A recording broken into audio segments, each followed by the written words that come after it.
একদিন মদিনার রাস্তায় কিছু লোক এক নারীকে টেনে হিঁচড়ে নিয়ে যাচ্ছিল। ওই নারী ভয়ে কাঁপছিলেন। হজরত আলী রাদিয়াল্লাহু তাকে থামিয়ে জিজ্ঞেস করলেন, একে কোথায় নিয়ে যাচ্ছ?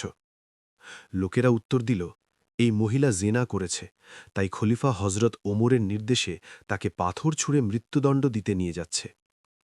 হজরত আলী রাদিয়াল্লাহু তাদেরকে থামাতে বললেন, আর এই মহিলাটিকে ছাড়িয়ে নিলেন। লোকজন অবাক হয়ে হজরত ওমর রাদিয়াল্লাহুর কাছে নালিশ করল। হজরত ওমর রাদিয়াল্লাহু আলীকে ডেকে জিজ্ঞেস করলেন, হে আলী, তুমি কেন আল্লাহর বিধান কার্যকর করতে বাধা দিলে?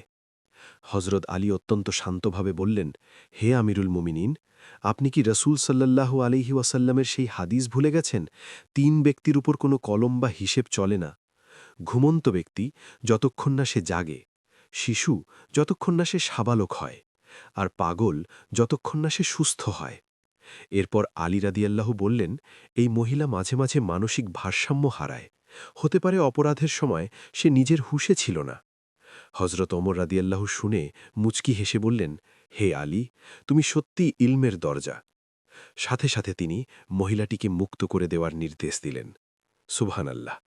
এটাই হল ইসলামের সৌন্দর্য, যেখানে অন্ধের মতো বিচার নয়, বরং সঠিক জ্ঞান এবং দয়ার আলোকে ভয়শালা।